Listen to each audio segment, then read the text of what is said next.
Hello, everybody, and welcome to episode 34 of the Thunder Gals. 34. I got it first try this Woo! time.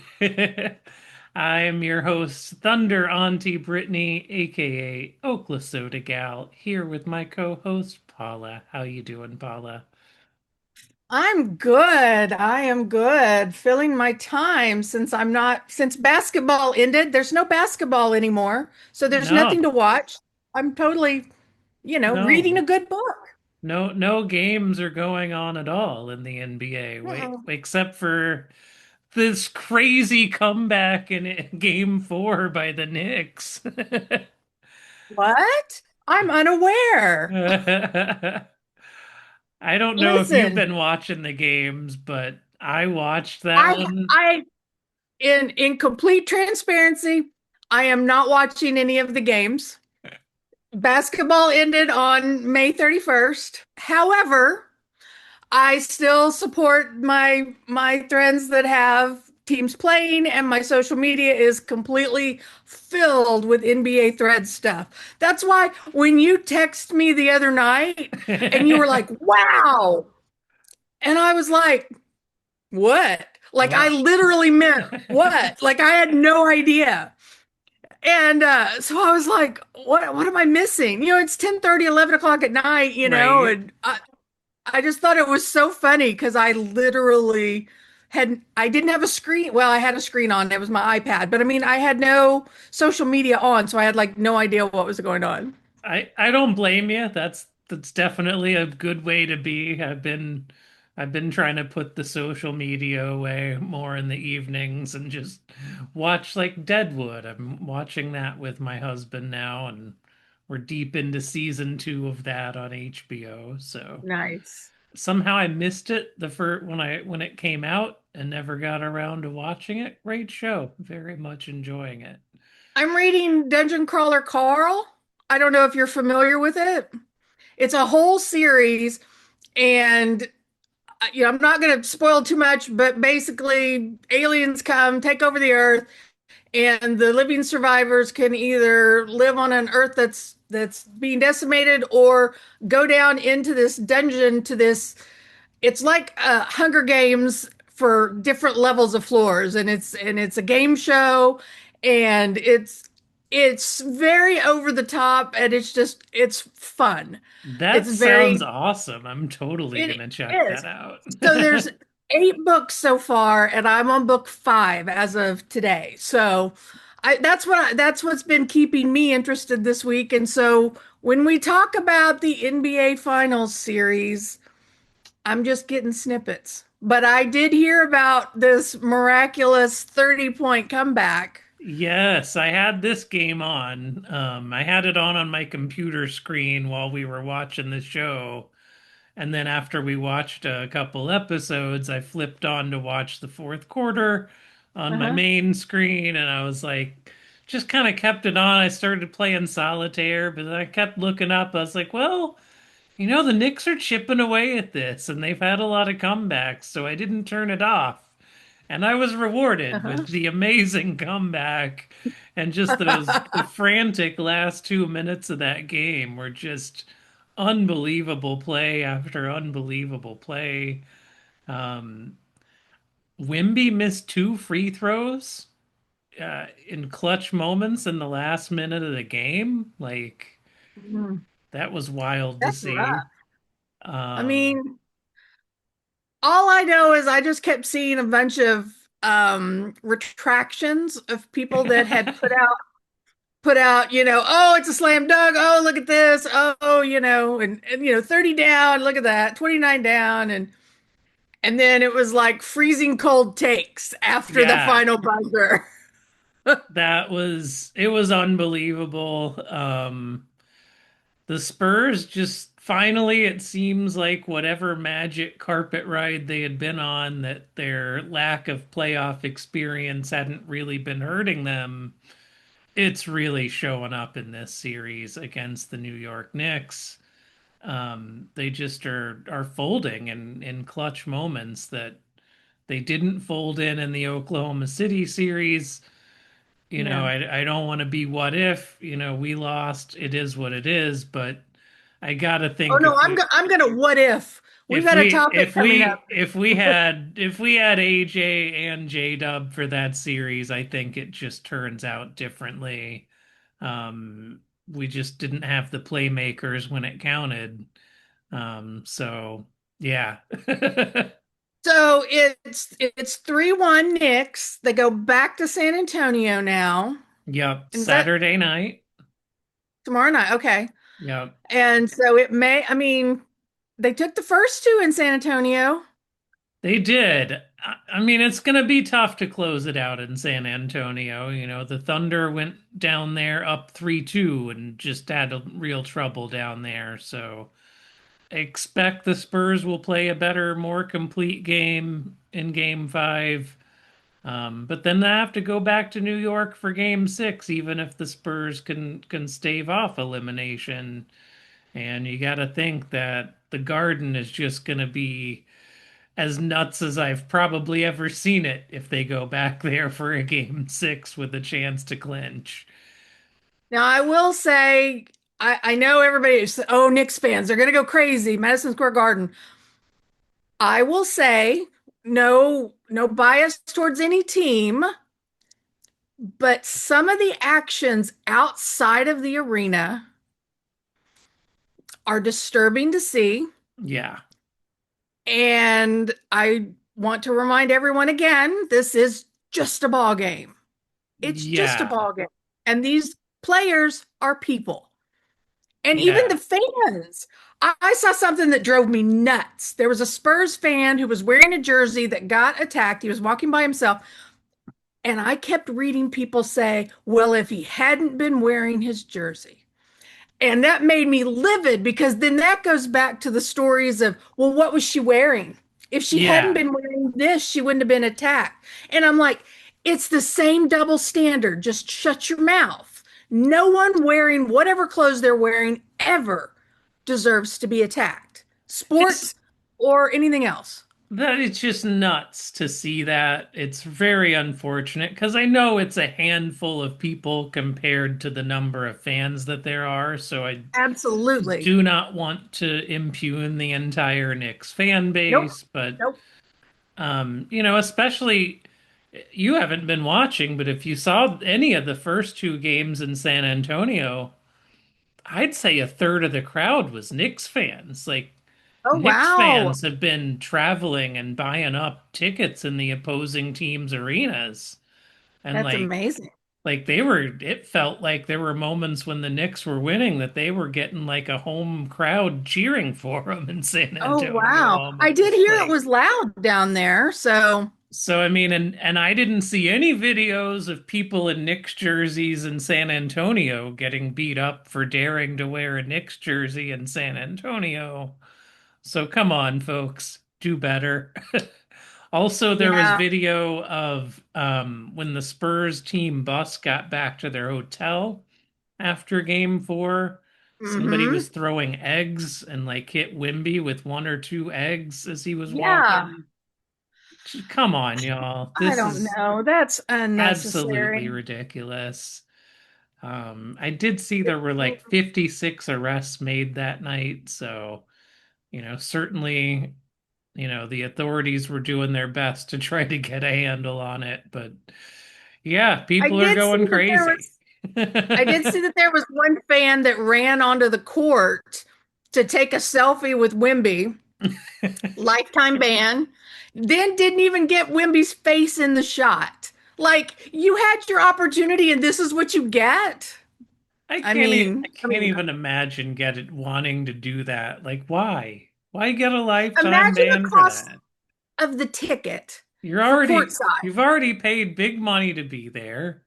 Somebody has, whether he was sponsored or he got it, whatever the case may be.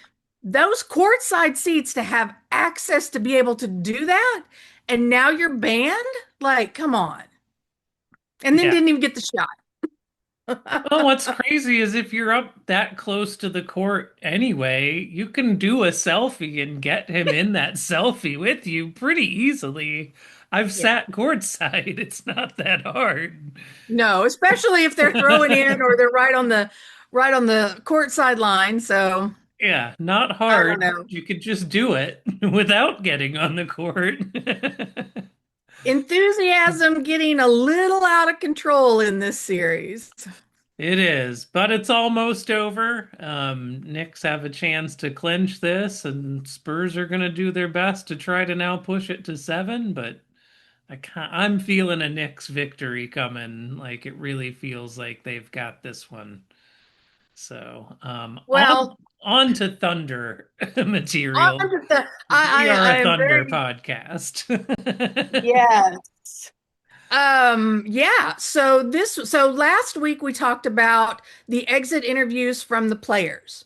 Yeah. So this week, Samuel came and did his annual end of season availability. And this year, I think he went 104 minutes, which is one of his longers, but I don't think it's the longest. He is so thoughtful with his time at the end of the season. I Yes. just, I love watching these or I love listening to these, whatever the case may be. And he's so thoughtful. And I just wanted to get your first impression of what it was. Well, my first impression was all the national media, and I already kind of knew this and had said this, but all the national media freaking out about the quote unquote money crunch and the tax bill and whatever. Hmm. Everything about this press conference said we are not worried about the tax bill in the slightest. Hmm. And he even made a mention that, like, he very may well, take the team options they got on everybody and they may run it fully back. Like, he That's, made clear that was on the table and that no final decisions have been made. And he yeah. did not sound like someone who was concerned at all about second aprons or any of the other talking What it points. what it sounded like to me, my big takeaway, and I absolutely agree, was he talked about so many things forward looking.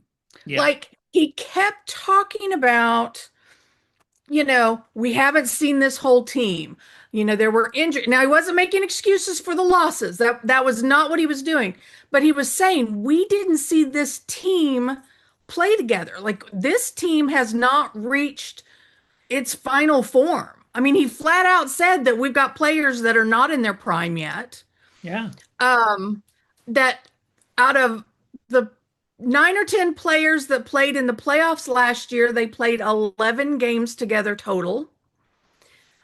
23, I think he said 23, I don't 23 games together for the starting lineup Yeah. and 31 different rotations this season.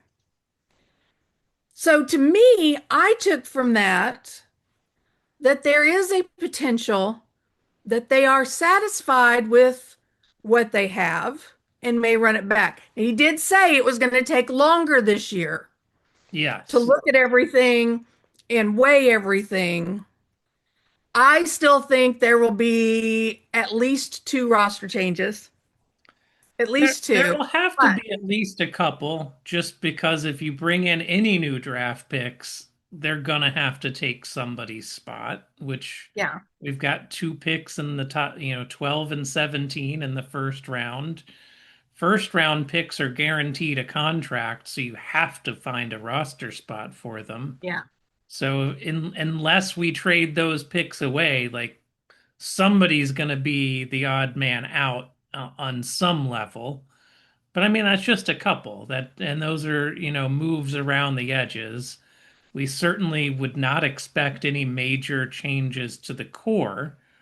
Um, the except other the one that thing, we have talked and talked about Lou, but he didn't sound, I mean, granted, Sam's going to keep his cards close to the vest, but he didn't sound like Lou was going away. But again, I he's not just going to think come out. there were some hints though, because he Hmm. did say, part of the decision making will be talking with each of the guys. Right. And I'm assuming that means talking to them about their role, about their minutes potential. And, it was pretty clear by the end of the playoffs that Lou was playing fewer minutes Hmm. as the playoffs wore on. And he was, proving to be less in the rotation. He was still starting, like they never removed him from that starting role. But it Hmm. really feels like they want to move Kaysen into a starting role, which means moving Lou Dort out of the starting lineup most likely. And Yeah. I think to do that, they're going to have to talk to Lou about, is that the role you want? Or do you want a bigger role on a different team where you're going to keep starting and play a bigger role? Um, Yeah. so Which I that's can kind of what I absolutely took see him. away. I can see them. I mean, Sam's always going to have the conversations with the guys and try to do the best for them with them. That's one of the things that's always been interesting to see how he works with players, you know, that they're comfortable where they land. The Yes. majority of the time. There Now, are some one-offs. Now with Dort, I think, if he wants to stay in Oklahoma City, and, rumors are out there that Shea would love to keep him with him. They're teammates on Team Canada. They've known each other for a long time. They've been on this team together since 2020, so they've played for a lot of years together. But Lou went out and got a new agent this Mhm, past year who mhm. is, with Clutch Sports and is known for going out and getting players the most money possible.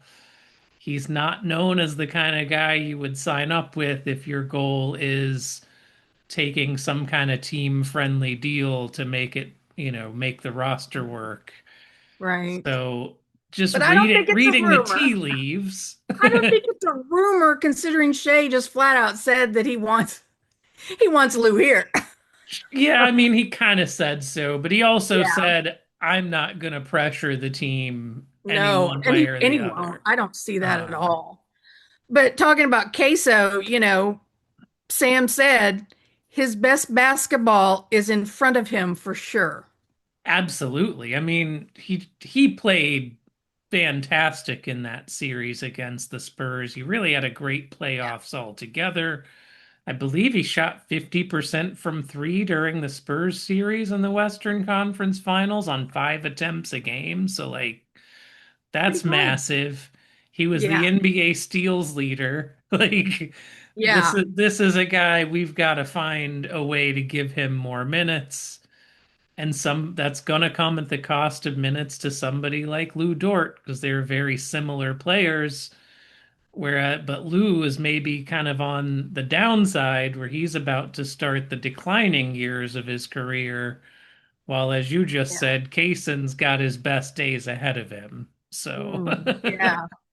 Yeah. I think, he was very high on queso, and he was also very high on iHeart. So complimentary of iHeart. He said, we're lucky to have him.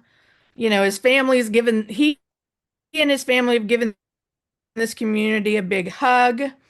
And I know we talk about, off-court stuff, and it's true. iHeart has just embraced the community.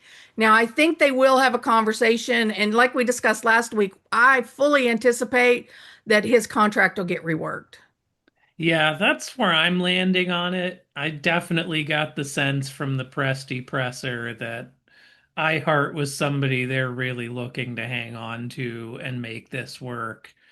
And with as much as Yeah. iHeart has dove into the city and embraced it, I could see him, giving up a few million next year for a longer term contract that's going to keep him on a championship squad and give him Mhm.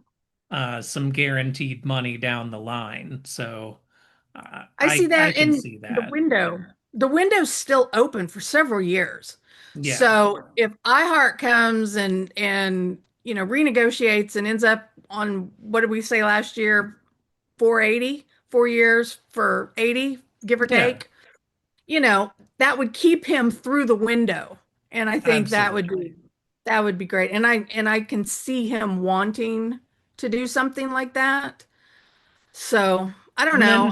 then, putting my GM hat on, if you get Mhm. that kind of deal in place, iHeart's going to be a trade chip that people will want. So if things aren't working out, Yeah. midway through next season, if you've got him on a decent deal, like that's going to be a tradable contract that teams like the Lakers would, give their eye teeth for getting Hmm. Isaiah Hartenstein on their squad right Oh, now. So, absolutely. Yeah. No, he showed out. He is, he's somebody that people would want for a win now situation, which the Thunder are still in a win now situation, mhm.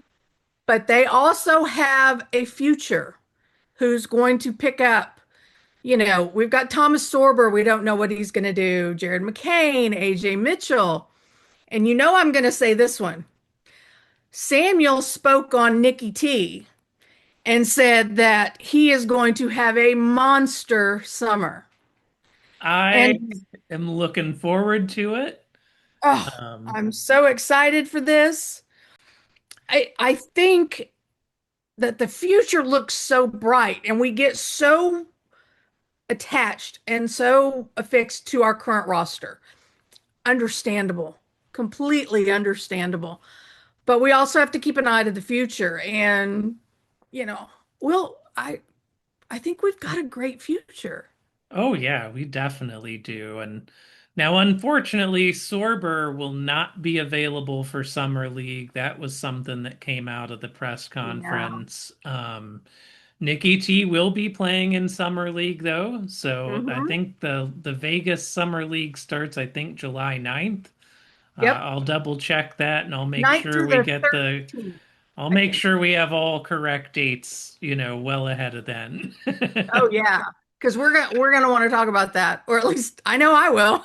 Yeah, I'm gonna watch some of those games and take a look at our young talent and see what they're doing. And we'll probably have one or two draft picks that'll be playing most likely. So it'll be a good chance to see Nikki T getting some minutes with maybe one of our new young picks. That would be good. Now, one other thing that I really, really noticed in here, Sam tends to stay very level through these. He's very thoughtful. And I know I keep saying that, but he doesn't rush into his answers. He takes a moment to reflect before he answers, and he very rarely gets angry or irritated. But I saw some of that this time when he was talking about Shay and the circus around social media.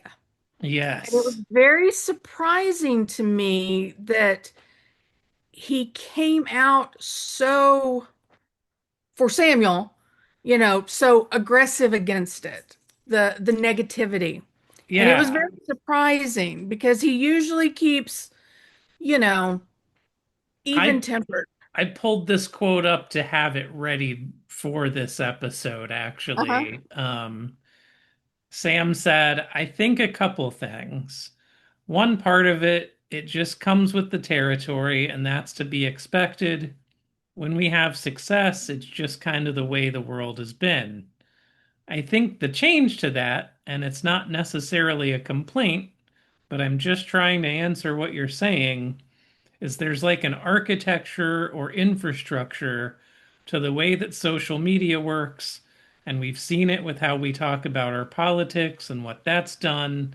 And it's clearly making its way into sports. It's the same model.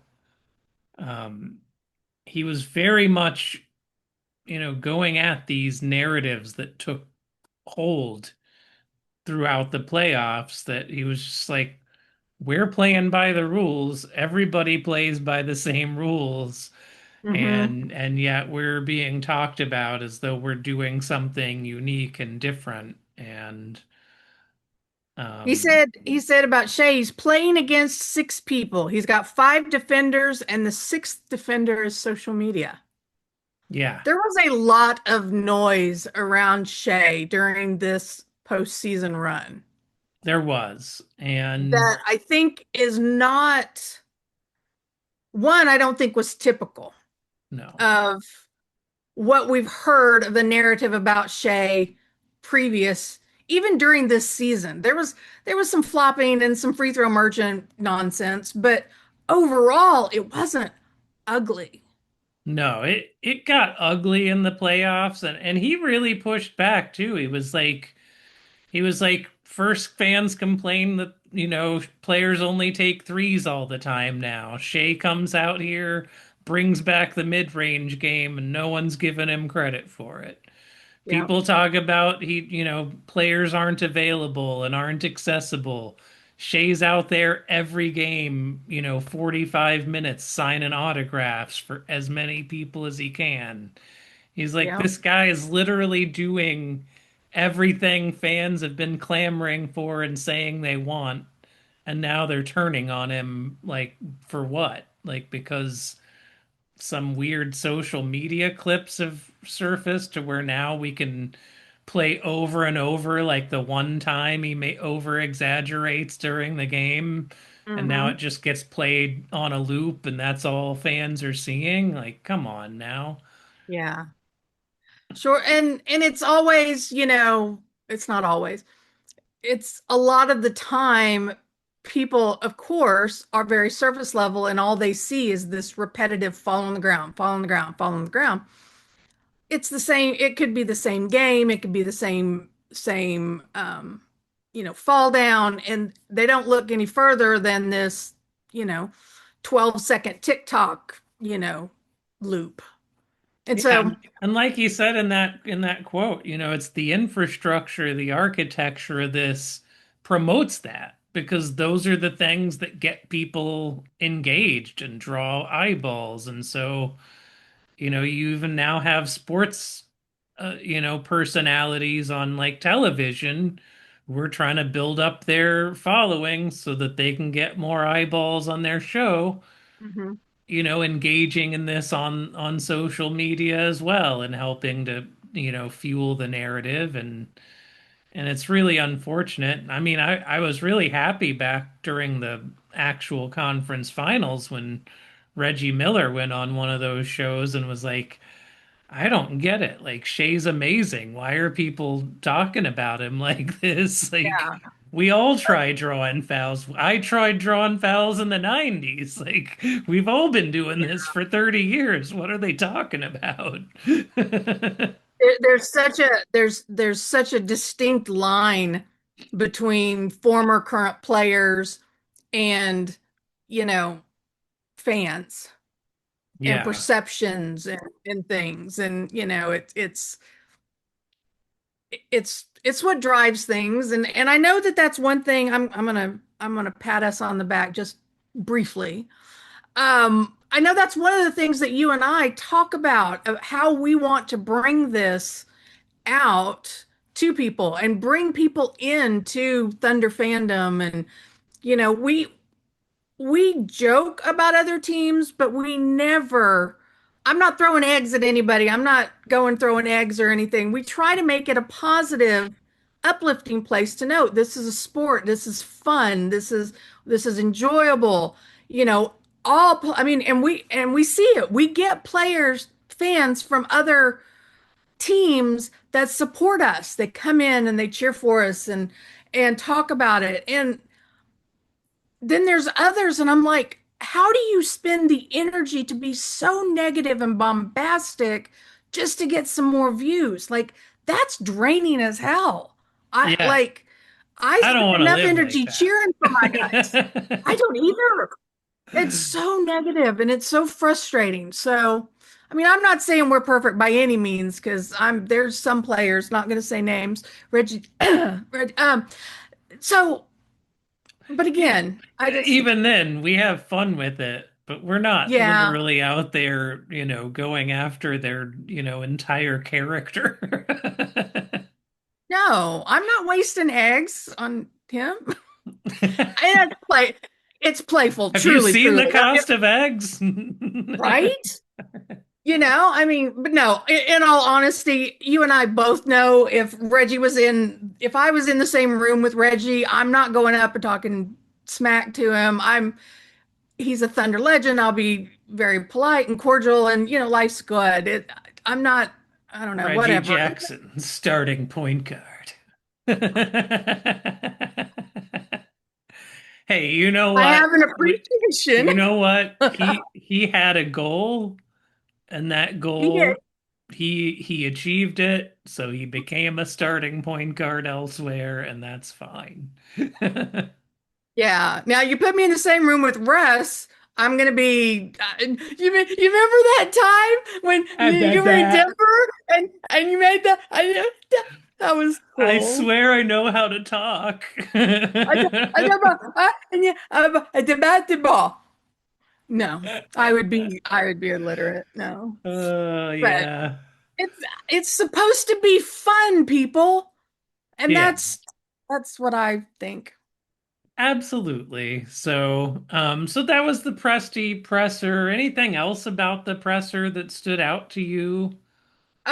Just a couple of things. Chet Oh, talking about. yes, let's talk about I Jet. really want to talk about Chet because he basically said we're not basing Chet and his future on this one series. Like, I'm not going to address it with, like, he knows. And we talked about that. Like, he knows what went wrong. He doesn't need, you know, just counseling. Like, No. he's gonna self-check himself. And And then, even after the finals last year, he said looking back at that tape that he felt like he had a lot to improve upon. And he's been working on that. And he did improve upon. He was a better player this season than he was in the playoffs last year. So, be better next year. yeah. Just But one of the other interesting things was Samuel talking about Coach Mark. He was so complimentary. He said, "I thought it was an immaculate job." He said they were drawing up plays in a ballroom of a hotel after losing players, and we still won went so far to take it to 7 in the Western Conference Finals. Yeah. Like, all of the changes, again, 31 rotations and the lack of players and the who's here, who's not, who's available. He thought Mark did a fabulous job, and I absolutely agree with that. Oh, absolutely. I don't think Mitch Johnson, the coach of the Spurs, could have done what Mark did with that team with as much change as he had to deal with throughout the playoffs. I Um, think Mitch is still getting his feet under him. yeah, I think last night, the or whatever night that the the Madison blown Square Garden, lead. yeah, the blown lead, like, I think that's clearly an indication that Mitch needs a little more growth. Hmm. I'm not going to bash him for it because we say this in every time.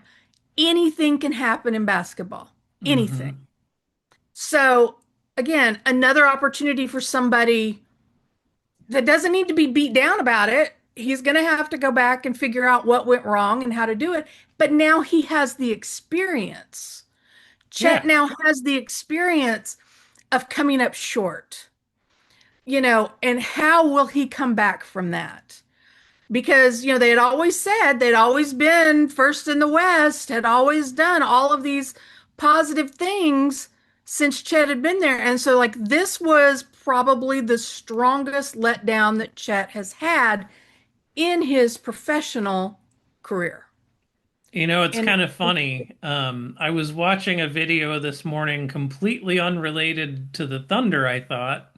It was mhm. just a general video about team chemistry by this guy, Michael McKelvey. Okay. He was mostly talking about it in regards to soccer and the World Cup, which is starting this weekend or just started yesterday or Yeah. something. But then he like veered off into talking about basketball a little because it's the other sport that's close to soccer and it's kind of flowing back and forth kind of way. and he Hmm. brought up Lou Dort. And he was like, Lou Interesting. Dort, if we look at his plus minus in the years before Chet Holmgren was there, he was just kind of an average player and didn't actually have any data that backed up how good a defender he was. But as soon as Chet was on the team, to be there for when a guy does get past Lou, and now they've got like they get past Lou, but there's Chet Holmgren with his arms up in the Yeah. air, blocking their drive to the basket. His plus minus like doubled, like it went way up. Oh, wow. And so he was pointing out, like, as good as Lou Dort is on his own, like he requires there to be a Chet Holmgren there to Uh-huh. be the secondary person to hold the line when somebody gets by him. So he's And so impacting other people's plus minuses just by trying being there. trying to point out how that has to play together and how like no one player on their own can do that. I mean, it's true, and the Thunder really don't play ISO ball either. So, now they didn't make enough pass and shoots for me in this last season, but that's a whole other Part story. of That that was just missing those playmakers, the other connective truly. guys that help keep the ball moving. So, But speaking of Chet and before his NBA career, Dead Center Film Festival has started. And the Thunder are participating again. And this year they're actually doing a double feature. yes. And what they're premiering is called Baseline. Hmm. And it's J-Dub and Queso and Chet growing up in their formative basketball years and getting to their baseline and how they made it to where they are. And I am getting the opportunity to go and hopefully it's free. So I'm hoping to get in to see it. But I'm going down there Sunday to stand in line and get to see that one. And it's a double feature with iHeart's The Oklahoma Standard. Which we've So already seen that. That came out on correct, but to be YouTube a able to couple see months it ago. on a screen with other people, because I watched it on YouTube in my living room by myself. Right.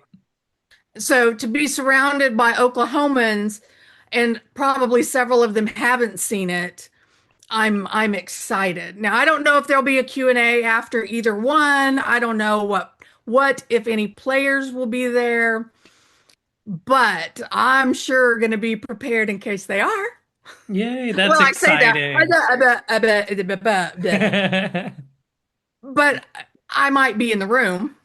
So either way, it's going to be exciting because these Thunder films that they put out of behind the scenes is just such a great glimpse into the organization that is generally so tight-lipped, and you Yes. don't really see what's going on or know or can really get into Sam's mind of why he picked somebody or what they do, why they do what they do. And I'm thinking Baseline may show a little bit of how they picked, these three in particular. And I'm excited to get to go and see it with other people. Yeah. I'm so stoked that you're gonna go. That's awesome. Yeah. Um, and the Oklahoma City Thunder films are always like such great production value. Like they Oh have a yeah, really great completely. production team on those, so that's Yeah. exciting. Yeah, so I'm expecting to see, a good film.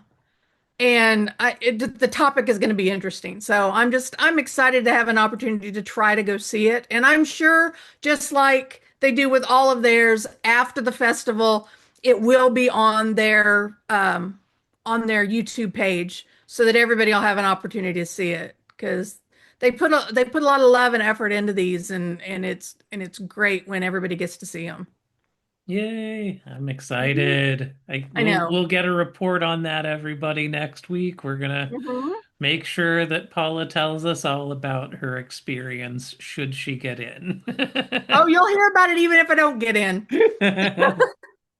I'm going to tell you about it. So I'm Um, excited. That's what I'm looking forward to this week. yeah, next week we can talk a little more about the draft as we'll be getting closer. I've been keeping an eye on it. One other thing Sam did say is like we're always looking to move up in the draft. So, Hmm. I there think there's going to be buyers. I there's think going that to there's be going to be real buyers. possibility of some changes there in what pick we have and where we pick and who we pick. So I'm gonna Yep. be ear to the rumor boards and seeing what I can find and glean and bring you the best information I can ahead of that, which I think the draft is the 23rd for round one, so like 23rd. Yep. 11 days away now. So um, we're getting Good, because there. I'm counting on you. I've been studying up. I've got more to do, but I'm studying up on it. No, I've glanced more than I thought I would, and it I can see this is why I think Samuel can package both of them, move up to a team that needs two picks. Yeah. So Which the team that needs two picks is probably the Clippers. And what? they have the number 5 pick that they got from Indiana. I And don't know. I don't see. I don't know that they'd be willing to go to give up their fifth for. I don't know though. Once again, Jalen Williams was a 12th pick with the 12th pick, so I don't know. yeah, It's a who deep draft. knows?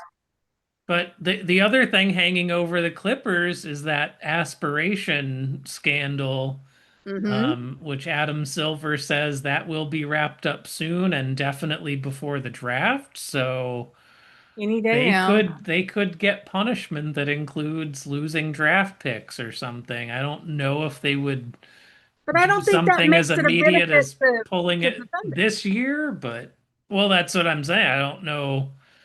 I don't know Yeah. how that's going to play out. So that could impact whether the Thunder even want to trade up or, who knows what's going to happen there.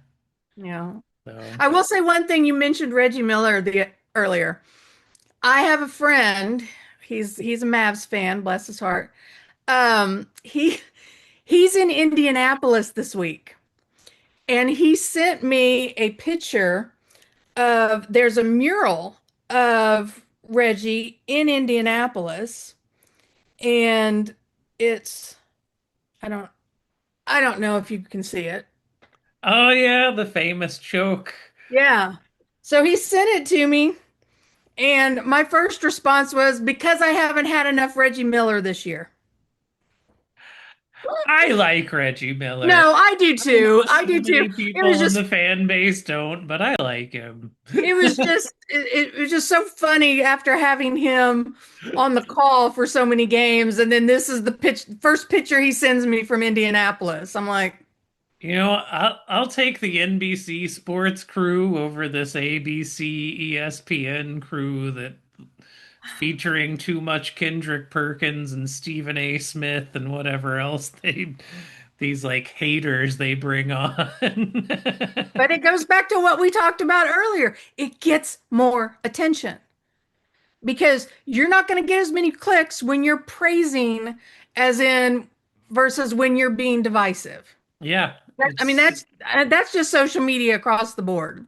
and some of that's on us, and I've Yeah. been guilty of it. Like, we have to not respond to that stuff. And, that's how we kill the algorithm doing that to us is by Yeah. not taking the bait. So I've been trying to do better. Hopefully, you all can do better and we can have a more fun and enjoyable experience as fans. Yeah, because there are some diehards that literally were in my messages just so sad and upset at how fans were acting. And it wasn't that they were being a homer about it. I mean, granted, it's our team, but it was just the vitriol that people had, and it was just over the top, and they were just so upset and didn't want to watch and didn't want to, and I got it. I understand where that comes from, and I don't want anybody to not want to watch sports. Yeah, I Just like I don't. don't want anybody to cheer when a player gets hurt. Again, this is supposed to be fun and enjoyable. Yes. All right, y'all. I think that's it for this week. Keeping it, we'll let you know next week's episode might be different timing. We'll figure it out depending on some things. Hmm. So just keep an Doesn't eye mean out on our feed. I If take the blame. if it comes on a different day, we will let you know. But the plan right now is it should come out on Friday as usual. But if anything changes, we'll keep you updated. Yep. Make sure you have subscribed on YouTube, uh, Smash that button. on your favorite podcast app. Leave us likes, leave us comments. We try to respond to the comments, Hmm. and leave us 5-star reviews and all the good stuff so that we can keep coming back to you and bringing you a fun environment where we can enjoy our team together. Yes.